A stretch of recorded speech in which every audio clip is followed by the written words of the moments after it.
Mister Alzheimer. ചിലവർക്ക് ഞാൻ അൽഷൈമറാകാം, ചിലവർക്ക് ഞാൻ നല്ലോനാകാം, വിടക്കോനാകാം.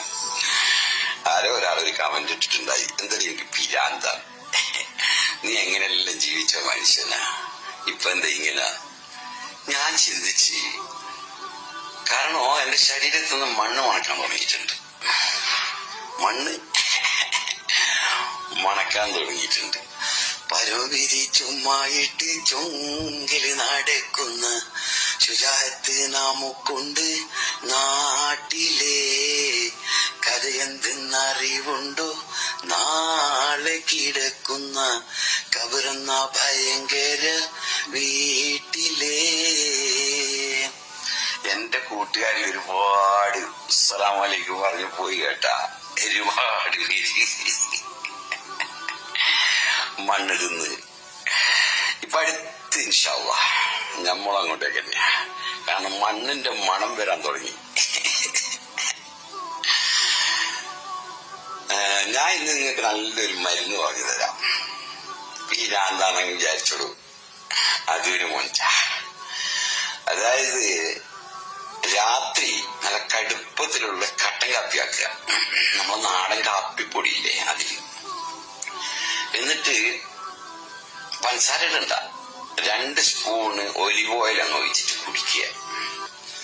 എന്റെ മോനെ എല്ലാ രോഗവും പോയി.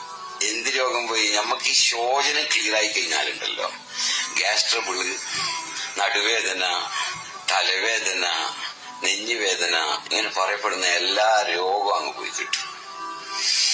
ഒരു മനുഷ്യനെ ഏറ്റവും കൂടുതൽ സന്തോഷിക്കേണ്ട സമയം ഏതാണെന്നറിയാവുക? ഷെറ് വരുമ്പോ സന്തോഷിക്കണം. ഈ ഷെറ് വരുമ്പോ സന്തോഷിക്കണമെങ്കിലില്ലേ, നല്ലൊരു ഈമാന്റെ കട്ടി വേണം കേട്ടാ. അത് എല്ലാവർക്കും പറ്റുന്നൊരു സംഗതി ഒന്നല്ല ഈ ഷെറ് വരുന്ന സമയത്ത് സന്തോഷിക്കാന്ന് പറയുന്നത്. ഈ ഷെറ് വരുന്ന സമയത്ത് സന്തോഷിക്കാൻ കഴിഞ്ഞിട്ടുണ്ടെങ്കിൽ, അൽഹംദുലില്ലാ അൽഹംദുലില്ലാ എന്ന് പറയാൻ കഴിഞ്ഞിട്ടുണ്ടെങ്കിലേ, ഹൈറ് 100% 100% ഹൈറ് വരുന്നുള്ളതാ, എന്തായാലും വരും. ഇത് ശ്രദ്ധിച്ചിട്ടുണ്ട്, ഒരു 50-60 വയസ്സിലുള്ള 70 വയസ്സിലുള്ള ഒരു മനുഷ്യന്മാര് അവർ സന്തോഷത്തിലാണ്. കാരണം പലതും അവർ അതിജീവിച്ച് പിന്നെ ഒരു സ്വസ്ഥ ജീവിതമുണ്ട്, മനസ്സിലായില്ലേ? അപ്പോ ഷെറ് വരുന്ന സമയത്ത് നമുക്ക് സന്തോഷിക്കാൻ കഴിഞ്ഞിട്ടുണ്ടെങ്കിലേ, യാ അല്ലാഹ് വല്ലാത്തൊരു മൊഞ്ചാണ് കേട്ടാ. കാരണം ഹൈറ് വരുന്ന സമയത്ത് നമ്മൾ പൊട്ടിച്ചിരിക്കൂല, ഷെറ് ഓർമ്മയിലുണ്ടാവും, കൺട്രോളിൽ പോകും നമ്മൾ, മനസ്സിലായ? ഞാനിങ്ങനെ യൂട്യൂബിലും ചെയ്യുന്നത് നിങ്ങളെ പൈസ കിട്ടാൻ വേണ്ടിയിട്ടൊന്നല്ല കേട്ടാ, ഒരു ടൈം പാസ്. എന്തെങ്കിലും പഠിച്ചതല്ല ഇങ്ങനെ പറയുമ്പോ ചില ആൾ കമന്റ് എല്ലാം എഴുതും, അതായത് എനിക്ക് വിരാന്താടവും. അങ്ങനെ രസത്തില് വരുന്നയാ. ഞാന് ഇപ്പൊ അടുത്ത് ബുറൈമി എന്ന സ്ഥലത്ത്, ഒമാനില് ബുറൈമിയില് കുറച്ച് ദിവസം ഒരു കൊല്ലത്തോളം ഉണ്ടായി. അവിടുത്തെ ഒരു സുബഹി നിസ്കാരത്തെ പറ്റി ഞാൻ പറഞ്ഞു തരാം.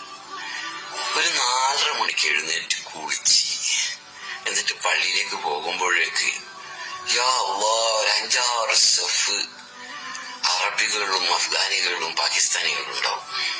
5-6 സഫ് എല്ലാവരും സുന്നത്ത് നിസ്കരിച്ചിട്ട് ഓതി.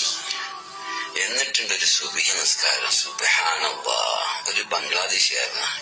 എന്തോ ഒരു കിറായത്താണെന്നറിയാവോ? മാഷാ അല്ലാഹ്, അള്ളാഹു ദീർഘായുസ്സ് കേട്ട മനുഷ്യനിക്ക്. റുക്കൂയില് 13 പ്രാവശ്യം ദിക്റ് ചെല്ലും, സുജൂദില് 13 പ്രാവശ്യം ദിക്റ് ചെല്ലും, വലിയ സൂറത്ത് ഓതും. അങ്ങനെ ആ സുബഹി നിസ്കാരം കഴിഞ്ഞിട്ടുണ്ടല്ലോ, ഇറങ്ങി വന്ന് ഷോപ്പെല്ലാം തുറന്നിട്ട് എന്തോ ഒരു മൊഞ്ചാന്നറിയാവുക. അല്ലാതെ ഒരു കാട്ടിക്കൂട്ടിൽ നിസ്കാരമല്ല, 13 പ്രാവശ്യം റുക്കൂയില് ദിക്റ് ചെല്ലുക, സുജൂദിലും 13 പ്രാവശ്യം ദിക്റ് ചെല്ലുന്നു. എന്നിട്ട് ദ്വാരുന്നു, യാ അല്ലാഹ്, നല്ല ഊതിന്റെ മണത്തിൽ ഏസിയിലിങ്ങനെ നിസ്കരിച്ചിട്ട് ഒരു സ്വർഗീയ അനുഭൂതിയാണ് കേട്ടാ. മാഷാ അല്ലാഹ്, മാഷാ അല്ലാഹ്. പഠിച്ചോനെ നമ്മളെല്ലാം അങ്ങനെ ആക്കി തരട്ടെ. ഒരു കൊല്ലത്തോളം ആ നാട്ടിലുണ്ടായി. വല്ലാത്തൊരു മുഞ്ചായിട്ടാ, വല്ലാത്തൊരു മുഞ്ചാ സുബഹി നിസ്കാരം. വലിയ വലിയ സൂറത്താണ് ഓതുക. ഓക്കെ, അസ്സലാമു അലൈക്കും.